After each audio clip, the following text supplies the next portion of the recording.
Welcome to the Get to Know Your IDA podcast. I'm your host, Robbie Ann McPherson. I'm with the Erie County Industrial Development Agency in Buffalo, New York, and we bring you this podcast to further understanding of what IDAs do in New York State and all of the community benefits we provide. Today, we have a special guest, special to me anyway. He's my boss, John Cappellino, our president and CEO. Welcome, John. Great. Thanks, Robbie. Pleasure to be here. Really looking forward to this podcast and being a guest of you on the podcast. So excited to be here. Well, thank you. Just so our listeners get to know you a little bit, why don't you give us a little bit of your background? How long have you been with the ECIDA? So I've been at the ECIDA a little over 25 years. I started here in the business development office, going out and meeting with companies directly and talking about our products. And slowly over the years, was promoted to different positions and was appointed to be president and CEO in the first quarter or so of 2020. So I've been president and CEO here for a little over a year now, and really excited about the direction of the agency. Pretty difficult times in the last year, but congratulations, I think, to this agency and our staff and everyone who've really, I think, risen to the challenges that were pretty unique to the last year and a half for everybody. Yeah, let's talk about that a little bit. The general understanding many people have of what industrial development agencies do is provide tax incentives to businesses that are expanding, a future discount of sales tax, for example, or a graduated future discount on property taxes for a limited time. And then we also do tax-exempt bonds, and we do offer business loans, which is somewhat unusual for us. Not all IDAs do that. But during this pandemic, we had extraordinary economic devastation brought about by shutdowns and people trying to comply with health mandates, et cetera. So why don't you talk a little bit about the special programs that the ECIDA created specifically to help businesses, number one, get through this period of time, and then number two, once it's over and once things get back to normal, to actually start growing again. Yeah, thanks, Robbie. Really challenging times. When you think back of where we were in early 2020 with, you'd go on a Friday and Monday, they announced that basically they're shutting down everybody and everyone has to be quarantined. It was really a process for us. I mean, first of all, just trying to figure out not only what we could do to help businesses during this time, but how to conduct business like every other business in the region that was confronted with, how do you carry on your activities at a time when we really realized that, our call to public service to help the community from a business standpoint and people and their employment was really needed. So first of all, was a real challenge just trying to figure out, how do we continue to operate? And we, I think, came up with some interesting ways to do that, given some of the requirements we have to be a public entity and have public meetings and things. So we all got pretty adept, like everyone did, in doing virtual meetings and, using Zoom and understanding all that technology. So that was a real, I think, challenge initially. But then, we really took it to heart as to, how can we provide as much impact as we could during those times. So really two big programs that we were able to roll out. One was as a result of some action by the state that allowed us to create a grant program. And we were able to put a grant program together from scratch.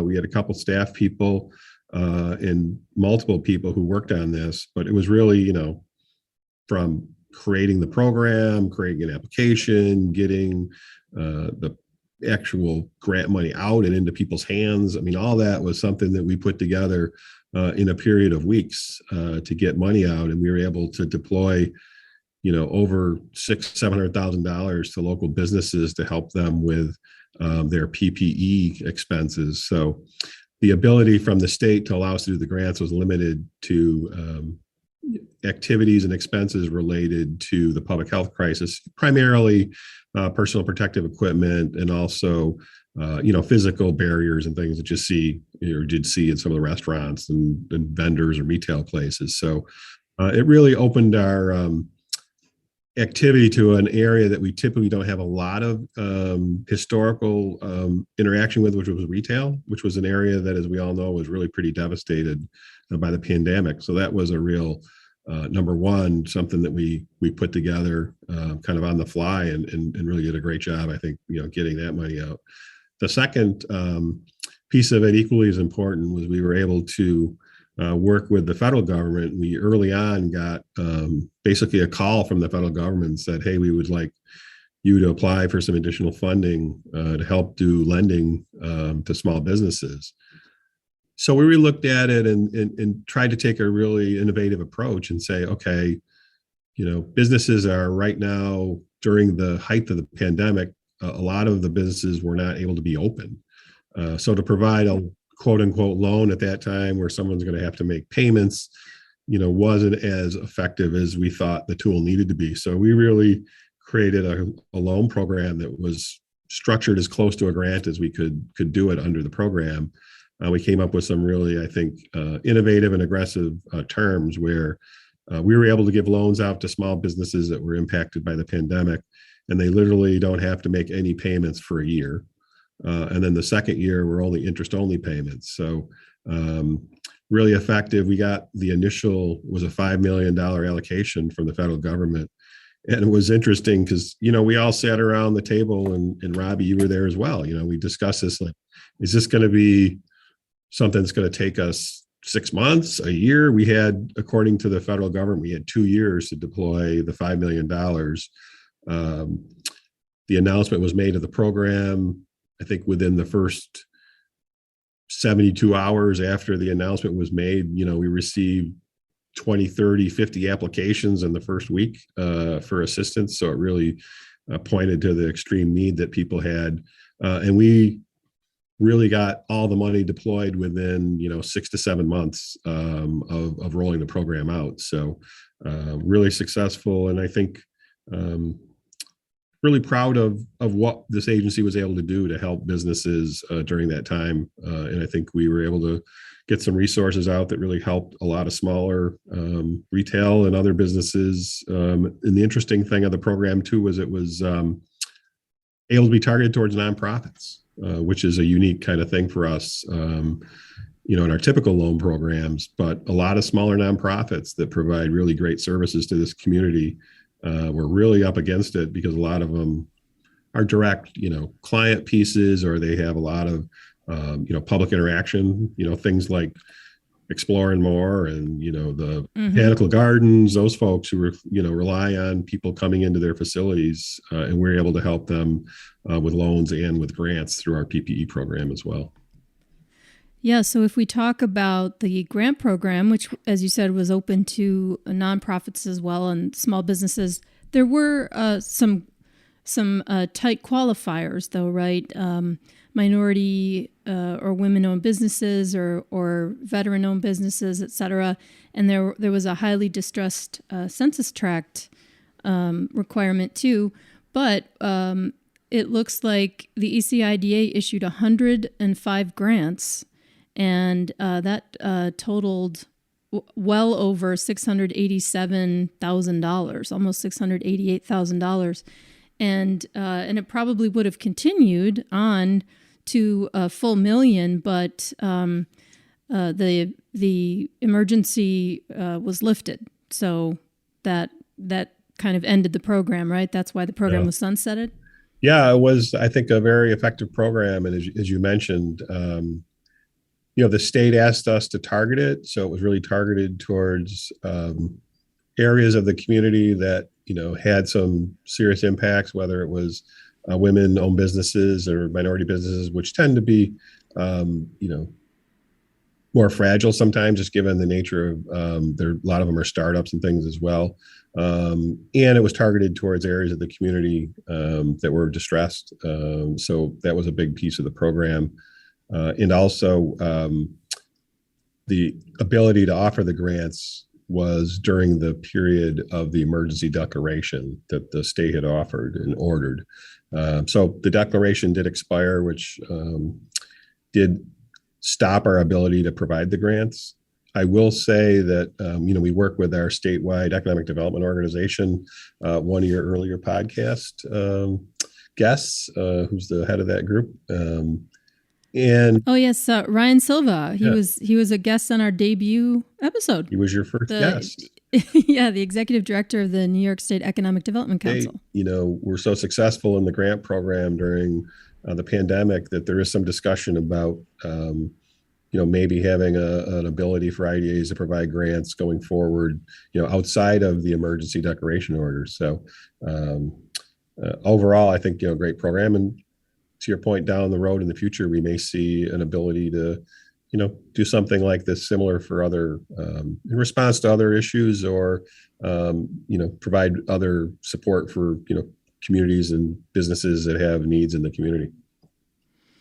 Yes, and looking at the COVID impact loan program, which you described, so the statistics there were, it was, as you said, it was an original $5 million loan fund, and it had a 2-year program deadline, but it actually ended up being 38 loans, and the total came to almost $10 million. It was $9.8 million basically loaned out.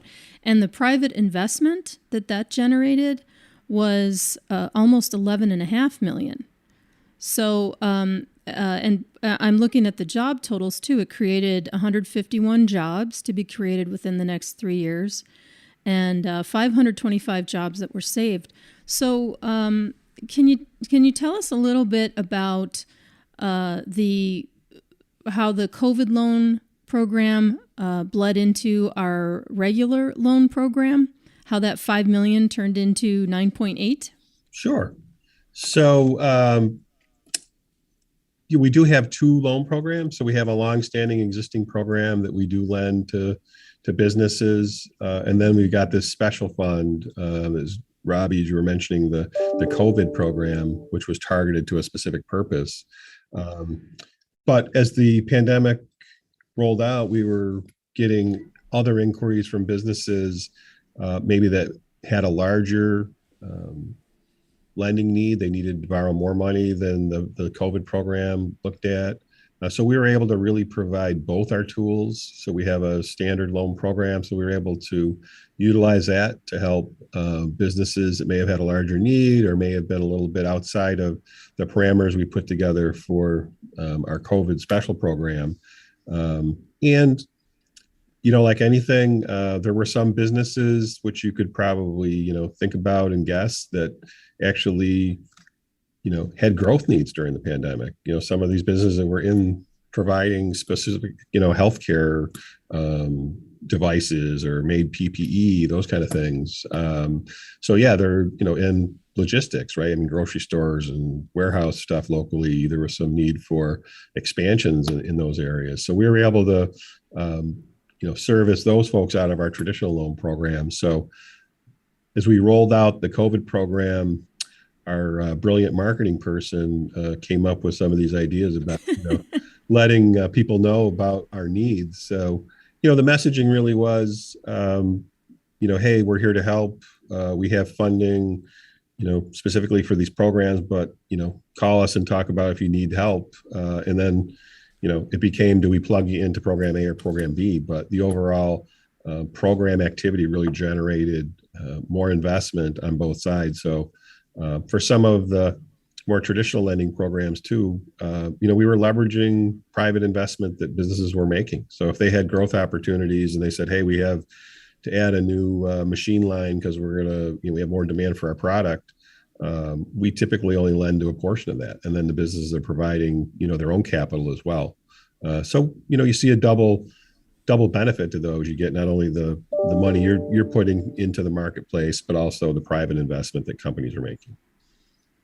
Yeah, I think you can definitely call that COVID impact loan program a great success. And now the COVID terms are no longer available, correct? Because that was also, we've used all the funds up. And did that also depend on the emergency declaration?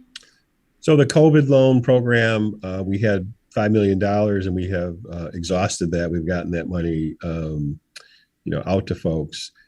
We did, for that program, have some flexible terms, because we've lent all the money out, we don't have specific funding available with those terms. But we did alter some of our traditional loan programs to be a little more flexible during this time. And so I think also for 2022, as we start to look forward for next year, we're kind of in a new phase of the pandemic, right? So there was, early on, shutdown. How do we get out of the shutdown? Trying to get people back and places reopened. Then you're into the immediate recovery, period, which, we plugged in a lot of our COVID loan programs, our grant programs to help people kind of get through the shutdown to the recovery phase. And then now I think you're talking about that period of time of, between recovery and normalization. And then there's a different, need there. So we're continuing to look at our loan programs and our other programs to try to modify those tools to make them, serve the needs of our business community as we go through this time. Pretty historic times when you think about where we were at and where we've been.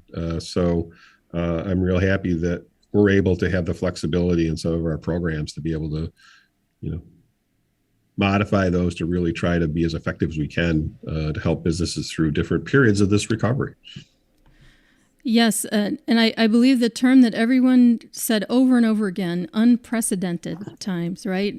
Just things people hadn't even conceived of. And we should note that of those 105 grants and the 688,000 odd dollars that were dispersed to those 105 businesses, those were a lot of them were restaurants who were purchasing PPE, masks or sanitizers, or some of them even structures, dividers, plexiglass, things like that. And we definitely got a lot of feedback from a lot of these businesses, hair salons, places like that were hit so hard by just people staying home and a loss of foot traffic. And then on the loan side, some retail stores, a lot of the smaller mom and pop shops, independent businesses. So I think it's important to note that the grant program and the COVID loan program were essential tools for local and independent businesses to survive. And in your experience, looking back, do you think at this point we are looking at changing our loan program significantly forever, as you said, modifying it because of all these things? Or are you just thinking of kind of tweaking and making sure that this works to continue to grow the economy? Well, I think, crisis creates opportunity, creates growth. So, I really think that, as we've gone through this crisis and seen the opportunities that evolved and the needs that we had, it has created growth in our programs. I do think some of our programs, I guess the term used, are going to be altered forever. I think that's a true fact. The way we look at how we can utilize our programs and what we can do, and maybe, really reinforced, the flexibility of the tools that we have, and being able, to be nimble in how we can adjust our programming to meet specific needs, I think is really going to be relevant going forward. Because, not only for the immediate future, there's going to be different needs in different sectors of our economy. As you mentioned, tourism is still an area of our economy that's still feeling a large brunt of the recovery and hasn't participated a lot in that yet. Retail, starting to come back, but still on shaky ground. We don't know exactly where everything's going. And, hopefully this doesn't happen, but as we're seeing, could we have, more impacts as the, pandemic, as people say, the virus is a virus. It does its own thing. So, we'll see where that goes. But I do think the lessons that we've learned through the pandemic are going to be helpful to us as we start to look at our tools going forward. I did want to circle back for a second. You talked about it. It struck me, your comments about the tools and things. And it was really a combination of a perfect storm, right? You had a unique situation where businesses were really being impacted on the revenue side because people couldn't go to restaurants. They couldn't go into facilities, get their hair cut or go to a barber shop. So you're running a small business, they don't, the banks and others are still, need to get paid their mortgages. You still have costs that you need to make in order to hopefully make money and get people in your building.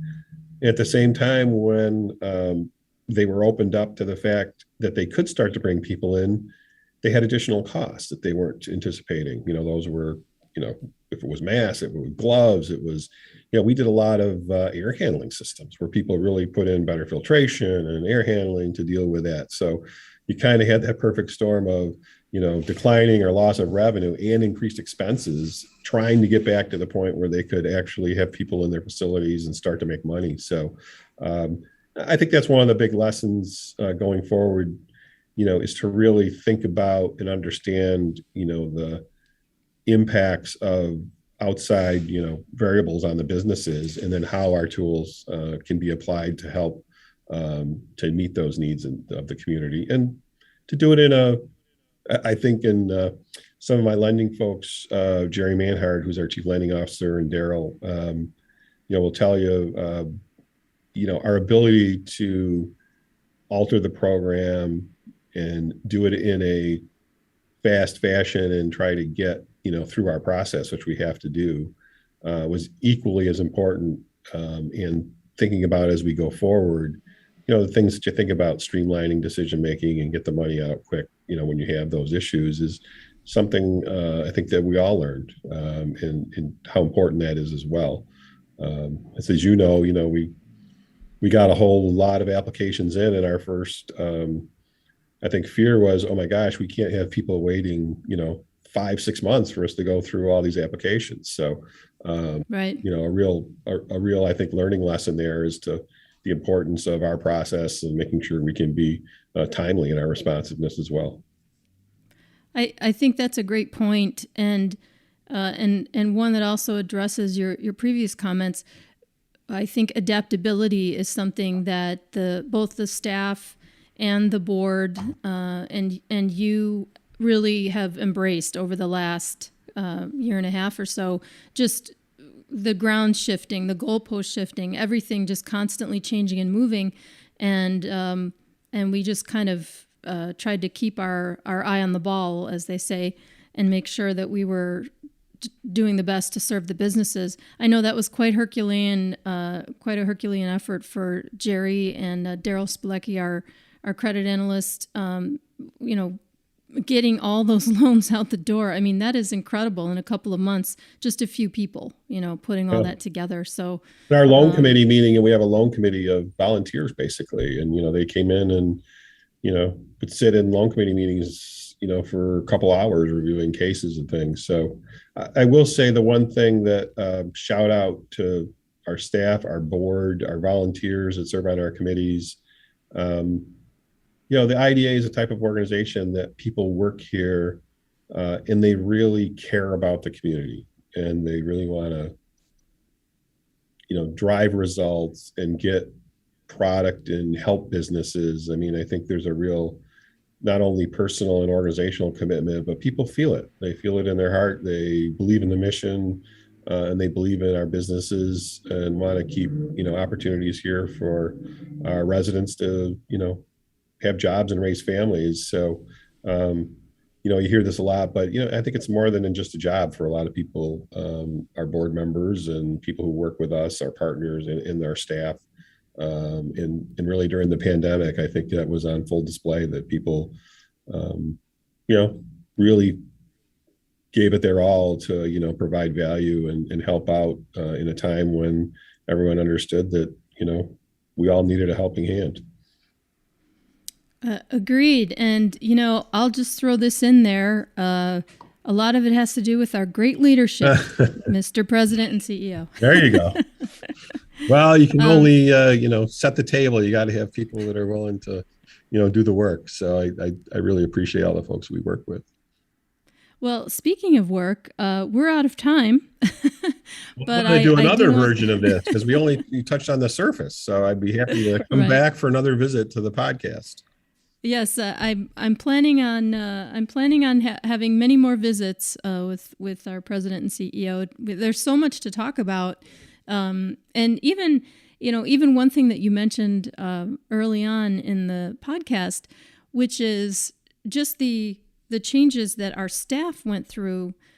We had the let's call it fortune of being required by law to live stream our public meetings. So we already had that mechanism in place, but then to suddenly adapt our relatively small staff to working at home and all the Zoom stuff and all of that, it was pretty seamless. So I agree also about the mission part. I just want to point out to everyone that we are a mission-driven organization. We're a public benefit corporation, so we have a mission statement, and we function somewhat like a nonprofit, right, John? Is that safe to say? Yeah, it's an interesting place. There's a little bit of both, right? We're a little bit private sector model in that we don't get annual appropriations from the government to run our organization, so we have to bring value to our customers. But on the same token, our mission is broader than just hey, we want to make money doing a loan. Our mission is really broader in the fact that we need to bring value to our customers, and that value translates into investment in our community and job opportunities for our families, and growth of our businesses and our communities. So I think it's a great place to work, and I think hopefully everyone who works here does too. Well, I sure do, boss. Well, thank you very much to our President CEO, John Cappellino, for joining us on this episode of the Get to Know Your IDA podcast. You can find our podcast on YouTube, wherever you're listening to it now. You can also find it on YouTube. You can go to our website, ECIDANY.com, and you'll find podcasts on the menu. And everywhere podcasts are sold, as they say, Libsyn, Apple, etc. So thank you so much for listening, everyone. And you can also find more information about our loan products, tax incentives, etc. on ECIDANY.com. And thanks again, John, for sharing all of your thoughts about the last year and a half. Any last words? We do happen to be recording this right before the Thanksgiving holiday, so why don't you share something that you're thankful for, John? You can close us out. Yeah, I think as we all look back over the last couple of years in the pandemic and where we've all been, I think I just have so privileged to work with the folks that we work with in the businesses. And I'm so thankful that we have, the folks in the business community and our nonprofits and our governmental entities that really all pulled together in the same direction. And as difficult as it was, I think it could have been a lot worse. And I think, everyone really put their, best ideas forward, and, some of the things our businesses did to innovate. And, we've all seen it, right?